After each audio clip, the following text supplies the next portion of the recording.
Bonjour à tous, bienvenue sur Via Albarn. On est ici au stand Jeannot Voile du salon de Düsseldorf pour vous présenter en première mondiale le Sol Odyssey 350. C'est le remplaçant du 349 qu'on connaît bien. Longueur de coque 9,99 m pour satisfaire aux exigences des longueurs dans les ports français et vous garantir un tarif qui sera modeste. Alors, la plateforme de bain ici, qui est commune au 410 et au 440 d'ailleurs, est une plateforme de bain qui permet d'avoir accès au coffre du BIP, et alors également il y a un autre espace de rangement pour des lignes, des fenders, des amarres, etc. Les deux petits coussins qu'on trouve sur les coins bâbord et tribord, ce sont des nouveautés qui sont des endroits où on peut s'asseoir assez confortablement. On a une belle vue, je vais vous montrer. Si on est ici, on voit vraiment bien le côté du bateau. On a la barre en main tout en étant assis, donc ça c'est pas mal. Un winch à porter, le bateau est livré avec grand voile et un génois qui peut être optionné avec un génois autovirant.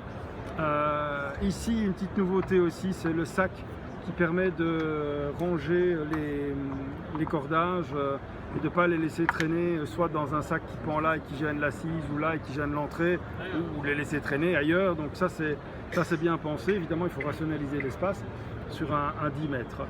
Le carré ici est tout à fait classique avec la table à double rabat et les assises en vis-à-vis avec les hublots qui donnent soit dans la chambre soit dans la salle de bain. Vous voyez que là il y a un hublot sur le côté qui est doublé sur tribord. C'est en fait parce que maintenant, et c'est la nouveauté de ce bateau aussi, s'il faut en pointer une, c'est probablement celle-là, tout le bateau est walk-around. Donc on sait faire le tour complet du bateau sans passer par le carré à aucun moment. Et on peut alors revenir sur le poste de barre tribord ou bâbord. Poste de barre ici, on a donc l'instrumentation classique avec pilote automatique et raie marine. Et ici on a alors le display avec le compas, la commande d'encre et le propulseur, et puis alors les éclairages et les fonctionnalités du bateau. Commande moteur évidemment qui est ici, et ce walk-around qui est là. Alors tant que je filme la proue du bateau, il faut savoir quelque chose, c'est une nouvelle coque par rapport au 349. Et cette nouvelle coque va faire que le nez du bateau va légèrement sortir de l'eau lorsque le bateau est posé sur l'eau. Ça a pour effet qu'il sera plus manœuvrable parce qu'il y aura moins de résistance du nez dans l'eau, et également il aura à faible vitesse une meilleure maniabilité. C'est un bateau qui est marin mais qui est maniable, un bateau pour couple qui a plutôt un programme de navigation qui va être sur les côtes et les petites traversées comme Corse, Jersey, Guernsey, l'Angleterre. On peut évidemment faire de la transat, mais c'est petit. Ici les taquets évidemment pour bien s'installer et prendre pied quand le bateau chute. Voilà, on va passer dans la cabine à l'intérieur du bateau. Alors, nous sommes à bord du Jeannot 350, nouveauté ici sur le salon de Düsseldorf, dans la cuisine avec l'évier, un rangement ici en dessous, la petite pédale pour activer le robinet d'eau de mer, le frigo et le combiné cuisinière, gaz, four, évidemment marin, avec des espaces de rangement et des rigoles au-dessus de la cuisine. Face à cette cuisine, on a une salle de bain assez profonde avec le bloc évier, la toilette qui peut être électrique bien sûr, et la grande douche. Donc là on retrouve un peu la même configuration qu'avec le 349. Grande douche complète, tout à fait séparée, très confortable, avec un énorme espace de rangement à l'arrière. Je vous montre ça.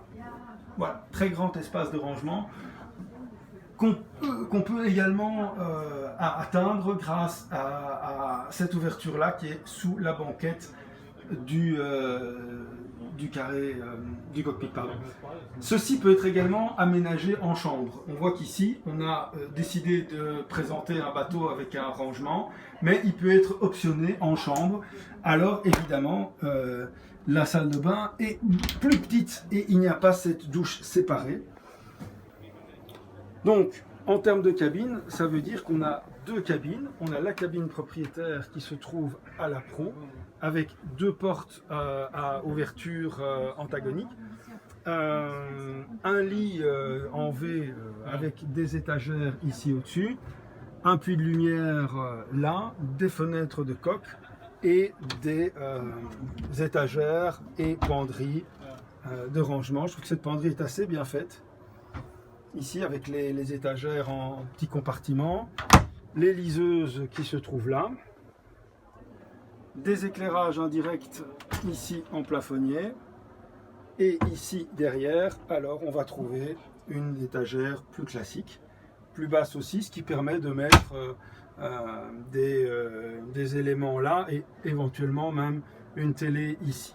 Alors quand cette double porte est fermée, comme ceci, on a donc une impression quand même de taille, parce que c'est très agréable d'avoir, je ne sais pas prendre beaucoup plus de recul que ça malheureusement, très agréable d'avoir cette double porte et qui, quand elle s'ouvre ici, et forcément, alors inconvénient, elle vient devant les étagères, donc il faut fermer les portes pour avoir accès aux étagères et à la penderie. Voilà, les portes se clipsent avec un magnet. On a alors une ouverture importante sur toute la vie à bord, avec ici le carré, table rabattable, carré en vis-à-vis, avec juste devant, dans le trou qui est là, la cave à vin, et la possibilité que quand on est assis aux extrémités du carré côté cuisine, ici on peut sortir du carré si les volets de la table sont levés, ce qui n'est pas toujours le cas. Alors, il y a cette discussion maintenant sur le voilier, les constructeurs se demandent est-ce qu'on doit mettre des postes de bar, des tables à cartes ou pas. Chez Jeannot, vous avez le choix.